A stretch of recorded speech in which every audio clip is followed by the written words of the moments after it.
સુખરામ રાઠવાની વાત કરવામાં આવે, જેઓ પ્રચારમાં પહોંચ્યા, કોંગ્રેસના નેતાઓ ત્યાં પ્રચારમાં પહોંચ્યા છે। કોંગ્રેસના સુખરામ રાઠવાના ભાજપ ઉપર પ્રહાર। એમએલએ છે તો પણ ગૃહમાં બોલી શકતા નથી એટલે બહાર બોલે છે એવું કહ્યું સુખરામ રાઠવાએ। ગૃહમાં સરકારને ખુશ કરે છે, ચૂંટણી સમયે લોકોને ખુશ કરે છે એવા પ્રહાર રાઠવાના। ભાજપ નેતાઓએ જ અધિકારીઓને ભ્રષ્ટ બનાવ્યા। વાઘ લોહી ચાખે છે, ભાજપ કોંગ્રેસ નથી જોતો, બધા ભ્રષ્ટ નથી પણ ભાજપ ભ્રષ્ટ બનાવે છે એવો પ્રહાર રાઠવાનો।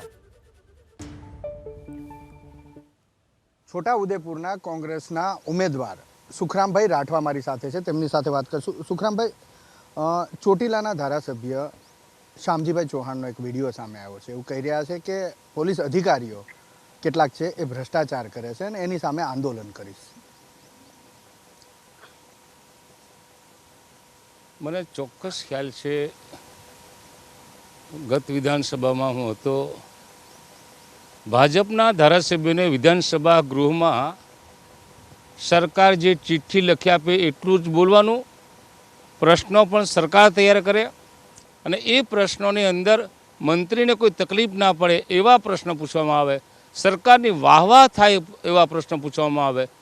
એટલે સ્વાભાવિક છે કે ધારાસભ્યશ્રીને વિધાનસભામાં બોલવાનું ના મળ્યું હોય તો અત્યારે આ ચૂંટણી આવી છે એટલે પ્રજાને એવું લાગવું જોઈએ કે ધારાસભ્ય આપણે બોલે છે એમ કરીને ભ્રષ્ટ અધિકારીનો મુદ્દો આગળ કરીને એની વાત કરતા હશે। સારું થયું કે ધારાસભ્યએ પોતે સ્વીકાર્યું છે કે એમના શાસનમાં કામ કરતા અધિકારીઓ ભ્રષ્ટ છે। હું એવું કહેવા માગું છું કે આ રાજ્યમાં કામ કરતા તમામ ભ્રષ્ટ અધિકારીઓ છે એવું હું નથી માનતો।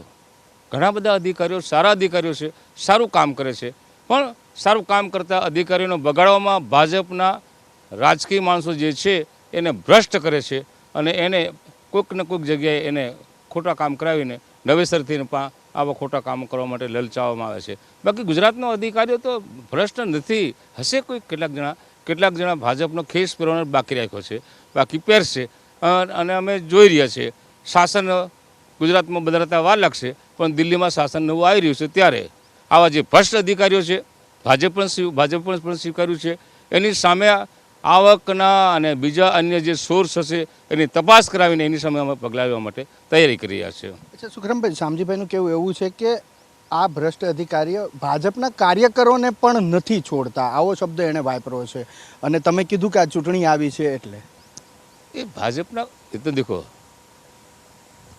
વાઘ લોહી ચાખી જાય ને તો એને માનવભક્ષી થઈ ગયો હોય એટલે ભાજપનો હોય કે કોંગ્રેસનો હોય એને જે કંઈ એને ફૂલ ને પાણીને અત્તર ચડાવવાનું હોય એ તો ચડાવવું પડે, એમણે ટેવ પાડેલી છે। અને ભાજપમાં ગુજરાતની અંદર અધિકારીઓને જે કરવું હોય તે કરે।